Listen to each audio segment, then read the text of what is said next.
सुप्रभात प्यारे बच्चों। आज का विषय भी हमारा है काल। बच्चों, कल हमने काल के 3 भेदों में से एक भेद भूतकाल के विषय में जानकारी ली। बच्चों, आज हम काल के 2 अन्य भेदों की जानकारी लेंगे, लेकिन उससे पहले मैं आपसे थोड़ा जानना चाहती हूँ कि आपने कल क्या सीखा। तो बच्चों, काल का अर्थ क्या था? समय। और समय का प्रभाव किस पर था? क्रिया पर। और क्रिया का अर्थ क्या होता है? काम। बच्चों, आप बहुत से ऐसे कार्य करते हैं समय के अनुसार, लेकिन आपको यह नहीं पता चलता कि आपने कौन सा कार्य किस काल में किया है। बच्चों, यहाँ पर मैंने कुछ शब्द लिखे हैं, तो आप उन शब्दों को जल्दी से पढ़ें, अपने दिमाग में बिठाएं और काल के विषय में जानकारी लें।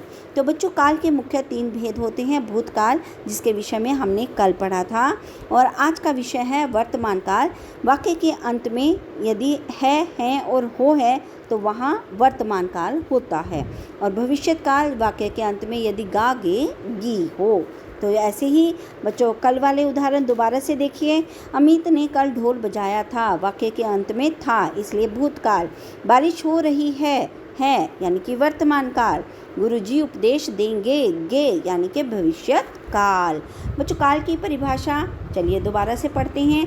क्रिया के जिस रूप में किसी कार्य के होने या करने का समय ज्ञात होता है उसे काल कहते हैं। होने या करने, बच्चों, इन दोनों में अंतर है। कुछ कार्य हम स्वयं करते हैं और कुछ कार्य बच्चों अपने आप होते हैं, जैसे कि सूर्य का निकलना, फूलों का खिलना, हवा का चलना, वर्षा का होना। ये कार्य बच्चों समय के अनुसार अपने आप होते हैं, और बहुत से कार्य हम करते हैं। बस जो कार्य समय के अनुसार होते हैं उसे काल कहते हैं।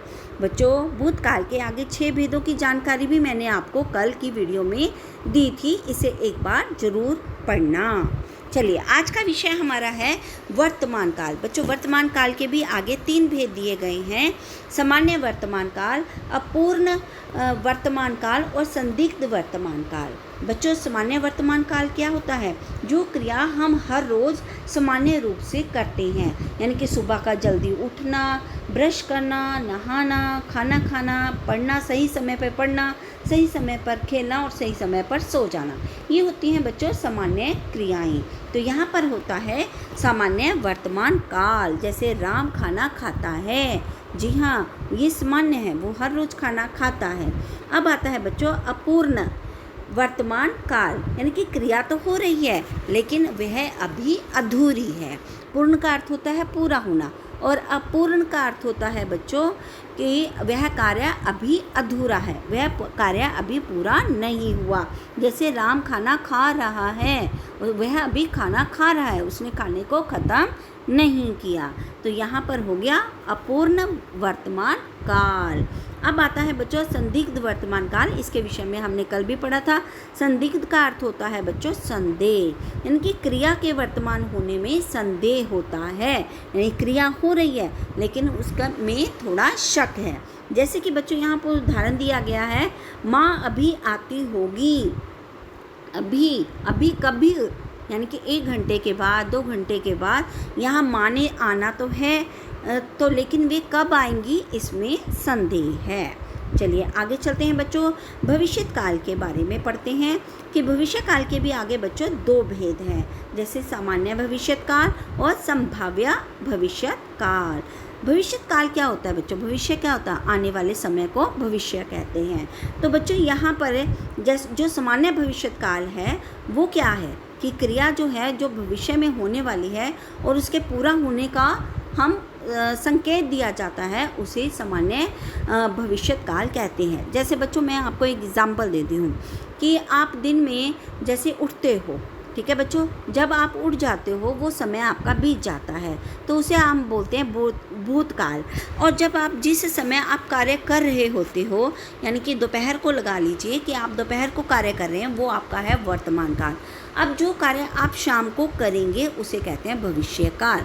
यानी कि एक दिन में हमने तीनों कालों के विषय में जानकारी ली, यानी कि हम वर्तमान में बैठे बैठे यदि हम भविष्य की योजना बनाते हैं और वे कार्य को करते हैं, उसे बोलते हैं सामान्य भविष्य काल।